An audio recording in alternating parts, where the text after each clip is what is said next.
Stop debating, start discovering. So we all know the age-old controversy, do I really need to learn code to do web design?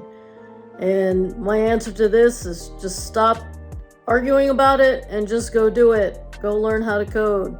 Why? Because when you learn how to code, you can create custom designs, because ultimately whenever you use a tool, you're going to use a template. And what happens? Your design looks like a template. It looks like everybody else's template. So by learning how to code, you can take that template and make it something better.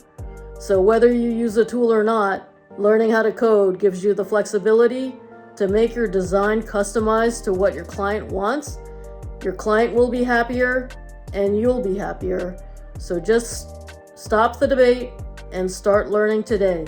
So if you're ready to learn HTML and CSS coding, I invite you to join the workshop that I've prepared. It's a 3-day workshop that includes hands-on work where you're going to code your web page in HTML and CSS so you can launch that first web page by the end of 3 days. All you need to do is click the link and go to get.designerslearncode.com/jumpstart to jumpstart your learning of HTML and CSS coding today. Presented by Designers Learn Code.